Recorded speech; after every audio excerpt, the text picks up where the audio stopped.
जय हिंद दोस्तों। आज हम हिस्ट्री सेट नंबर 13 की ओर हैं, जिसमें 20 प्रश्नों की श्रृंखला हम लाते हैं और विस्तार से समझने की कोशिश करते हैं, जो कि एग्जामिनेशन के पॉइंट ऑफ व्यू से बहुत ही आवश्यक है।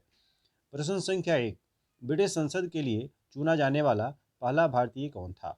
ऑप्शन है केशव चंद्र सेन, दादा भाई नेहरूजी, न्यायाधीश राणा डे, बहराम जी मलवारी। इसका सही आंसर होगा ऑप्शन नंबर बी, दादा भाई नेहरूजी। प्रश्न संख्या 1 के बारे में और विस्तार से समझते हैं। ब्रिटिश संसद के लिए चुना जाने वाला पहला भारतीय दादा भाई नेहरूजी थे। यह पहले ऐसे भारतीय नेता थे जिन्हें उदारवादी दल की ओर से फिन्सबरी से ब्रिटिश संसद के लिए चुना गया था।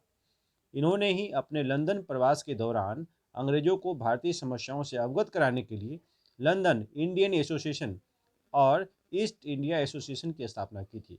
तो इस तरह से इस प्रश्न से संबंधित इतनी जानकारी अपने पास रखें। प्रश्न संख्या 2, बाल गंगाधर तिलक ने किस अंग्रेजी समाचार पत्र का संपादन किया था?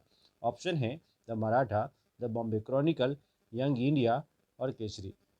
इसका सही जवाब होगा the Maratha, option number A, जो कि सही है।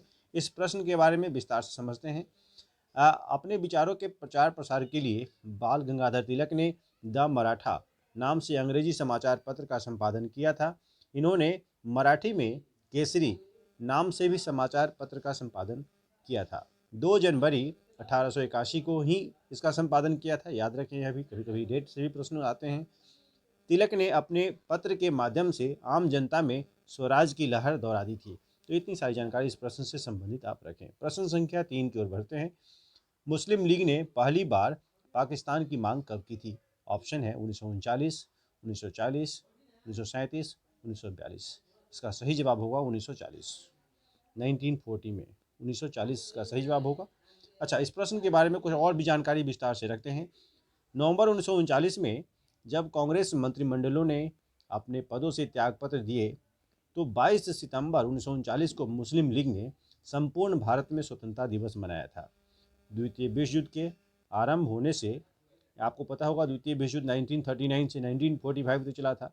इससे जुड़ा हुआ याद रखें फैक्ट कि द्वितीय विश्व युद्ध आरंभ होने पर अंग्रेजों ने भारत को यह आश्वासन देना आरंभ किया कि ब्रिटेन का अंतिम लक्ष्य भारत को स्वतंत्रता प्रदान करना है। ऐसे में 1940 में मुस्लिम लीग ने अपने लाहौर अधिवेशन में पाकिस्तान की मांग की प्रस्तुत की थी। याद रखिएगा आप, इतने सारे इन्फॉर्मेशन इस प्रश्न से संबंधित हैं। प्रश्न संख्या 4 की ओर है। किसने लंदन में आयोजित तीनों गोलमेज सम्मेलनों में भाग लिया था? ऑप्शन है मोहम्मद अली जिन्ना, भीमराव अंबेडकर, एम एन जोशी, जवाहरलाल नेहरू। याद रखना है, इसका सही जवाब होगा option number B, Bhimrao Ambedkar. Bhimrao Ambedkar सही जवाब है। अच्छा, इसके बारे में कुछ और भी जानकारी आप रखें कि 12 नवंबर 1930 से लेकर 13 जनवरी 1931 तक प्रथम अधिवेशन गोलमेज सम्मेलन हुआ था। 7 सितंबर 1931 से लेकर 1 दिसंबर 1931 तक द्वितीय गोलमेज सम्मेलन हुआ था। और 17 नवंबर 1932 से 24 दिसंबर 1932 तक तृतीय गोलमेज सम्मेलन ब्रिटेन में हुआ था। यह डॉक्टर भीमराव अंबेडकर ने इन तीनों सम्मेलनों में भाग लिया था। इतनी सारी जानकारी आप इसको निश्चित रूप से रखना है। प्रश्न संख्या 4 की ओर बढ़ते हैं, 5 की ओर बढ़ते हैं। भारत छोड़ो संकल्प का प्रारूप किसने बनाया था? ऑप्शन है आचार्य कृपलानी, जवाहरलाल नेहरू, सरदार वल्लभ भाई पटेल, पट्टाभी सीतारामैया। इसका सही जवाब होगा Jawaharlal Nehru, option number B, जो कि सही है, ऑप्शन नंबर बी। अच्छा, इसके बारे में और भी जानकारी रखिए कि 14 जुलाई 1942 को वर्धा में आयोजित कांग्रेस कार्य समिति की बैठक में भारत छोड़ो आंदोलन का एक प्रस्ताव पारित किया गया था। इस प्रस्ताव के प्रारूप को पंडित जवाहरलाल नेहरू ने ही तैयार किया था। इतनी सारी जानकारी इस प्रश्न से संबंधित रखें। प्रश्न संख्या 6 की ओर है। गुरु अर्जुन देव को जहांगीर ने 1605 में किसके कहने पर मृत्युदंड दिया था? ऑप्शन है खुसरो, चंदू शाह, मान सिंह, आशफ खान। इसका सही जवाब होगा Chandu Shah, option number B, जो कि सही है जवाब। अच्छा, इसके बारे में और भी विस्तार से समझते हैं। गुरु अर्जुन देव को जहांगीर ने 1605 में दीवान चंदू शाह के कहने पर ही मृत्युदंड दे दिया था। गुरु अर्जुन देव द्वारा शहजादा खुसरो को संरक्षण देना उसके लिए घातक बन गया और जहांगीर का कट्टर दुश्मन बन गया था। तो इतनी सारी जानकारी इस प्रश्न से संबंधित रखें। प्रश्न संख्या 7 की ओर है। किसने कहा था कि मानव स्वतंत्र जन्म लेता है फिर भी वह सभी जगह जंजीर से बंधा होता है? यह कथन किसका है? ऑप्शन है मॉन्टेस्क्यू, रूसो, वॉल्टेयर, मार्क्स। इसका सही जवाब होगा रूसो। सही जवाब होगा रूसो, ऑप्शन नंबर बी, जो कि सही है। अच्छा, इसके बारे में विस्तार से समझते हैं। रूसो फ्रांसीसी था। उसकी प्रसिद्ध कृति जो थी वह सामाजिक अनुबंध थी।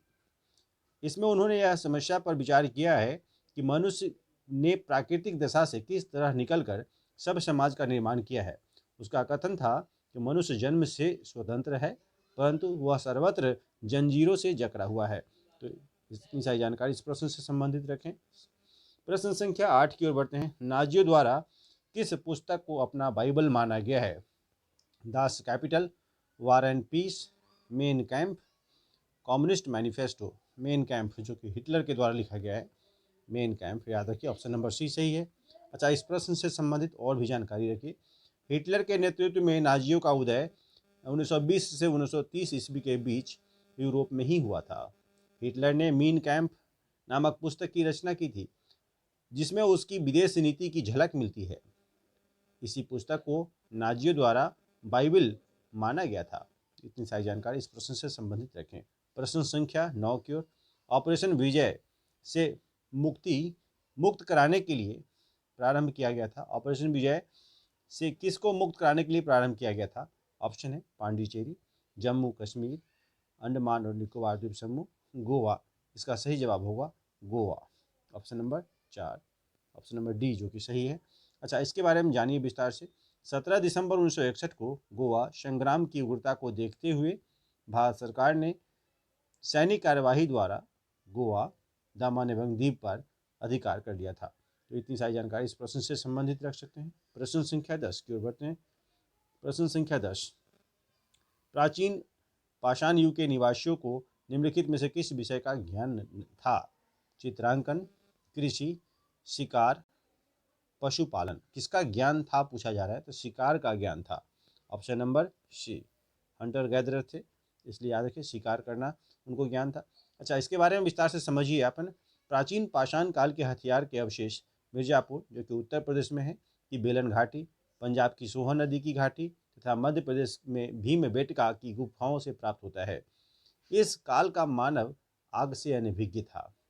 मानव पूर्णतः आखेटक का जीवन जीता था तथा समूहों में, कंदराओं तथा गुफाओं में रहा करता था। तो इतनी सारी जानकारी इस प्रश्न से संबंधित है। प्रश्न संख्या 11 की ओर है। सिंधु घाटी सभ्यता के पतन के संबंध में दिए गए निम्नलिखित तथ्यों में से कौन सही ढंग से सुमेलित है? अच्छा, इसके बारे में बताया सिंधु घाटी का पतन हुआ था। इसके बारे में अलग अलग इतिहासकारों का अलग अलग राय है। अब आपको बताना है कौन सा सही है। इसका ऑप्शन है गार्डन, विदेशी आक्रमण, ओरेल स्टेन, जलवायुगत परिवर्तन, डैलेस, भौगोलिक घटनाक्रम, वीएन मिश्रा, भूगर्भस्थलीय परिवर्तन। इसका जो सही जवाब होगा ऑप्शन नंबर 4 होगा। क, ख, ग एवं घ यह सभी सही ढंग से सुमेलित है। यानी जो ऑप्शन दे रखे हैं वो बिल्कुल सही है सामने सामने, ताकि इसको आप समझ पाएँ। ऑप्शन नंबर 4 सही होगा और 4 में क, ख, ग सब दे रखे हैं। या इसको विस्तार से समझिए आप। सिंधु घाटी के पतन के लिए विद्वानों ने भिन्न भिन्न मत दिए थे।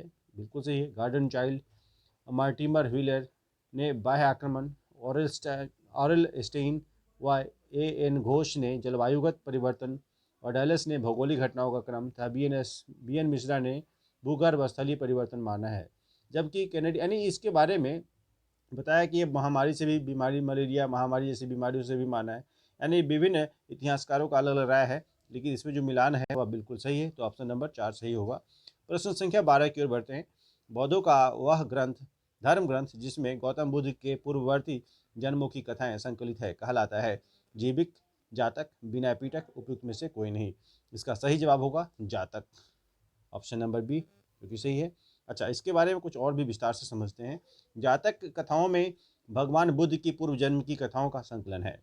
कुल जातक कथाओं की संख्या 547 या 549 है। विनय पिटक में बौद्ध भिक्षुओं और भिक्षुणियों के आचार एवं विचार एवं नियमों का विवेचन किया गया है। तो इतनी सारी जानकारी इस प्रश्न से संबंधित रख सकते हैं। प्रश्न संख्या 13 की ओर बढ़ते हैं। निम्नलिखित में से किसने उपनिषदों की को फारसी में अनुवादित करने की पहल की है? ऑप्शन है दारा शिकोह, बदायूनी, औरंगजेब, अबू फजल। इसका सही जवाब होगा Dara Shikoh, option number A, क्योंकि सही जवाब है। अच्छा, इसके बारे में हम समझते हैं कुछ। विस्तार से। शाहजहां के पुत्र दारा सिकोह ने अथर्ववेद एवं उपनिषदों का फारसी में अनुवाद करवाया था। इसने 52 उपनिषदों का सिर अकबर महान रहस्य नाम से फारसी अनुवाद किया। दारा सिकोह ने एक मौलिक पुस्तक मज्म उल बहरीन, दो समुद्रों का संगम की रचना की, जिसमें हिंदुओं और इस्लामों धर्मों को एक ही ईश्वर की प्राप्ति के लिए दो मार्ग बताए गए हैं। यानी हिंदू और मुसलमान को एक ही ईश्वर को प्राप्त करने के दो रास्ते हैं, इसके बारे में बताया गया है। तो प्रश्न संख्या 14 की ओर बढ़ते हैं। अब प्रश्न संख्या 14 में क्या है, ग्रीक राजाओं द्वारा पाटलिपुत्र में 3 राजदूत भेजे गए थे।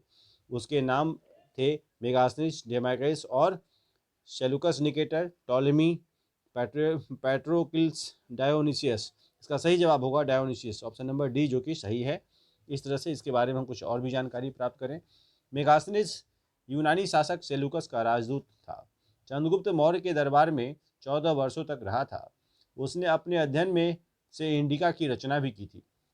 डाइमेकस, जो कि सीरिया नरेस एंटियोकस का दूत था, बिंदुसार के दरबार में आया था।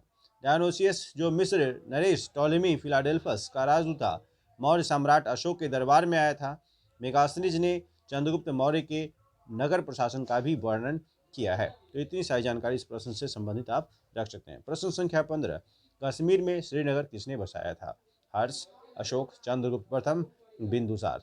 इसका सही जवाब होगा अशोक ने, सम्राट अशोक ने, बी। अच्छा, इसके बारे में विस्तार से समझते हैं। कश्मीर में श्रीनगर तथा नेपाल में ललित पाटन नामक नगरों की स्थापना मौर्य सम्राट अशोक ने की थी। चंद्रगुप्त प्रथम ने गुप्त वंश का संस्थापक चंद्रगुप्त प्रथम को गुप्त वंश का संस्थापक माना गया है। अच्छा, बिंदुसार सम्राट अशोक का पिता था और हर्ष को कश्मीर का नीरो कहा जाता है। तो इतनी सारी जानकारी इस प्रश्न से संबंधित रख सकते हैं। प्रश्न संख्या 16 की ओर बढ़ते हैं। उत्तर भारत में गणतंत्र एवं राजतंत्र महाजनपद की स्थापना हुई लगभग 900 ईस्वी पूर्व में, 800 ईस्वी पूर्व में, 700 ईस्वी पूर्व में, 600 ईस्वी पूर्व में। यानी इसका सही जवाब होगा ऑप्शन नंबर डी, 600 ईसा पूर्व में। अच्छा, इसके बारे में विस्तार से समझिए आप। ईसा पूर्व 6ठी शताब्दी के उत्तर भारत में गणतंत्र एवं राजतंत्र महाजनपद की स्थापना का वर्णन अंगुत्तर निकाय, जो कि बौद्ध ग्रंथ, से मिलता है। अधिकतर राज्य विंध्य के उत्तर में उत्तर पूर्वी भारत में उत्तर पश्चिमी सीमा से बिहार तक फैले हुए हैं। जैन, जो कि भगवती सूत्र जैन धर्म से संबंधित है, में भी 16 महाजनपदों की सूची मिलती है। इन महाजनपदों में बज्जी तथा मल्ल, जो कि गणतंत्र थे। इतनी सारी जानकारी इस प्रश्न से संबंधित आप रखिए। प्रश्न संख्या 17 की ओर बढ़ते हैं। किस शासक ने अपने आप को देवताओं का प्रिय कहलवाया? यानी ऑप्शन है चंद्रगुप्त, विक्रमादित्य, कनिष्क, अशोक, समुद्रगुप्त। इसका सही जवाब होगा अशोक। सही जवाब होगा अशोक। सम्राट अशोक को देवताओं का देव नाम प्रिय कहा गया है। अच्छा, इसके बारे में और भी विशेष समझिए आप। अशोक के अभिलेखों में उसकी कई उपाधियों का वर्णन किया गया है, जिसमें देव नाम प्रिय, प्रियदर्शी आदि हैं। अशोक के परवर्ती शासक दशरथ के भी देव नाम प्रिय की उपाधि धारण करने का उल्लेख मिलता है। चंद्रगुप्त विक्रमादित्य की उपाधि श्री विक्रम थी। कनिष्क की उपाधि महाराजा धीराज देवपुत्र थी। तो इतनी सारी जानकारी इस प्रश्न से संबंधित आप रख सकते हैं। प्रश्न संख्या 18 की ओर बढ़ते हैं। निम्नलिखित में से कौन सा अंचल चंद्रगुप्त मौर्य साम्राज्य में शामिल नहीं था? अफगानिस्तान, बलूचिस्तान, तमिलनाडु और बंगाल। इसका सही जवाब होगा तमिलनाडु। अच्छा, इसके बारे में विस्तार से समझते हैं कि याद रखिए, मौर्य सम्राट अशोक के शिलालेखों से प्राप्त होता है जानकारी, जो कि दक्षिणापथ, 5 प्रांत उनके शासन में थे। दक्षिणापथ, सुवर्णगिरी उसकी राजधानी थी। उत्तरापथ, जिसकी राजधानी तक्षशिला थी। कलिंग, जिसकी राजधानी तोसली थी। प्राची, जिसको प्राची भी बोलते हैं, इसकी राजधानी पाटलिपुत्र थी। अवंती, जो कि उज्जैनी थी। तो इतनी सारी जानकारी आप इस प्रश्न से संबंधित आप रख सकते हैं। प्रश्न संख्या 19 की ओर बढ़ते हैं। शुंग वंश का संस्थापक कौन था? पुष्यमित्र शुंग, खारवेल, अग्निमित्र, उपयुक्त में से कोई नहीं। इसका सही जवाब होगा Pushyamitra Shunga. Pushyamitra Shunga, option number A सही जवाब होगा, option number A, Pushyamitra Shunga. अच्छा, इस प्रश्न से संबंधित कुछ विशेष जानकारी। अंतिम मौर्य सम्राट बृहद्रथ की हत्या कर उसके सेनापति पुष्यमित्र शुंग ने ही शुंग वंश की स्थापना की थी। कब? 185 ईस्वी पूर्व में। पुष्यमित्र शुंग ने प्रथम ब्राह्मण राज्य स्थापित करने वाला तथा ब्राह्मण धर्म का पुनरुद्धारक भी कहा जाता है। पतंजलि पुष्यमित्र शुंग के पुरोहित थे। उनके महाभाष्य में यवन आक्रमण का भी उल्लेख मिलता है। तो इतनी सारी जानकारी इस प्रश्न से संबंधित रख सकते हैं। अब बारी आती है अंतिम प्रश्न की। निम्नलिखित में से उत्तरी भारत में कौन अंतिम ग्रीक शासक था? अजेसस, गुंडोफोनस, फनेस, हिपोक्रेटस, कनिष्क। इसका सही जवाब होगा हिपोक्रेटस, ऑप्शन नंबर सी, जो कि सही जवाब है। अच्छा, इसके बारे में कुछ और भी जानकारी रखिए। तक्षशिला, याद रखिएगा कि तक्षशिला के प्रमुख शासकों में उसका नाम प्रमुख था। अच्छा, इसका समय जो था 20 ईसा पूर्व माना जाता है। अच्छा, उसके बाद अजेस अजेस एवं अंत में हिपोक्रेटस जो कि ग्रीक शासक हुए, जबकि गुंडोफर्नेस को पहला शासक माना जाता है, जो मूलतः पर्शिया के निवासी माने जाते हैं। उम्मीद करता हूँ ये सब तमाम चीज़ें आपके लिए बहुत महत्वपूर्ण उपयोगी साबित होगी। धन्यवाद।